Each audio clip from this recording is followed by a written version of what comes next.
Banal na kasalutan natin ngayong araw ay manggagaling sa mga unang Juan, Kabanata 2, versikulo 6. At ang nakasaad ay, sino mang nagsasabing nananatili siya sa Diyos ay dapat mamuhay tulad ng pamumuhay ni Jesucristo. Lumakad katulad ng ginawa ni Jesus. Naitanong mo na ba sa iyong sarili paano ipinamuhay ni Jesus ang kanyang buhay? Ano ang hitsura ng pagsunod ka sa kanya? Paano nais ni Jesus na tayo ay mamuhay? Ang mga ito ay malalaking katanungan na itinatanong upang matuklasan kung ano ang inaasahan ng Diyos mula sa mga nagmamahal sa Kanya. Ang unang Juan, Kabanata 2, versikulo 4 at 6 hanggang 6 ay nagsasabi nito. Ang nagsasabing, nakikilala ko sa iyo, ngunit hindi naman sumusunod sa kanyang mga utos ay sinungaling at wala na sa kanyang katotohanan. Ngunit ang tumutupad sa salita ng Diyos ay umiibig ng wagas sa Diyos. Sa ganito nalalaman natin na tayo'y talagang nasa Kanya.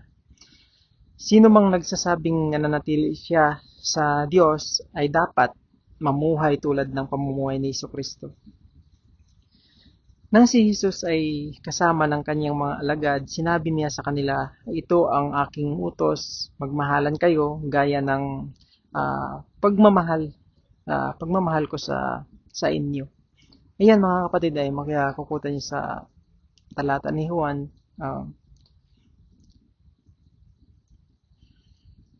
Nang ang kanyang mga taga-sunod ay nagmamahalan sa isa't isa, ito ay tanda ng kanilang pagsunod kay Jesus. At gayon din tayo, sinabi sa atin na ni Juan sa kanyang liham sa isang grupo ng mga Kristiyano na utos ng Diyos na sumasampalataya tayo sa kanyang anak na si Jesucristo.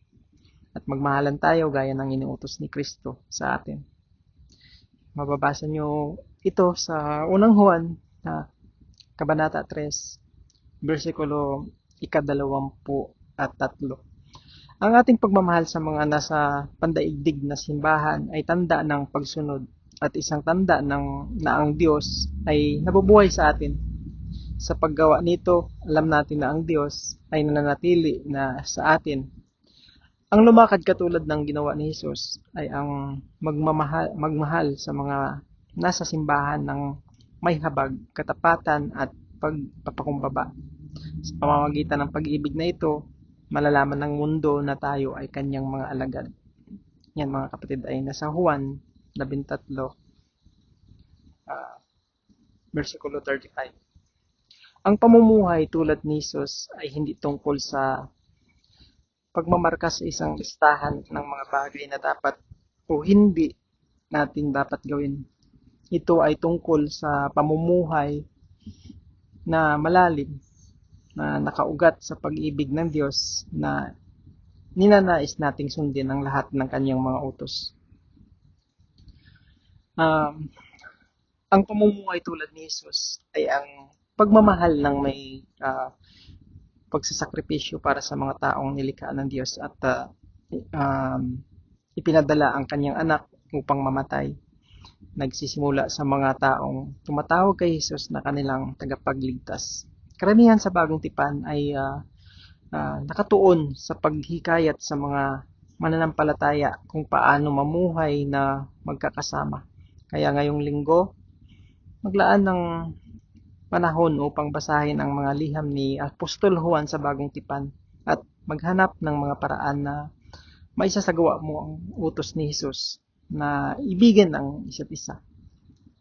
Ibahagi ang iyong pananampalataya sa paraang kapag pinili mong mamuhay, magmahal at tumugon tulad ni Jesus, binigyan mo ang iba ng isang sulyap sa kanyang pagkatao. Hamon, ano ang isang paraan para maipakita mo sa isang tao ang pag-ibig ni Jesus ngayon? Una, isulat mo ito. Pagkatapos gawin mo. At manalangin ka. sa ganitong paraan.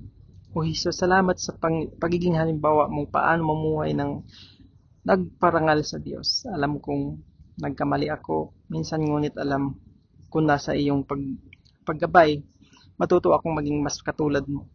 Naniniwala ako sa iyo, Jesus. Tulungan akong pamuhay ang aking sinasabi at sundin ang iyong halimbawa bawat araw. Amen. Maraming salamat.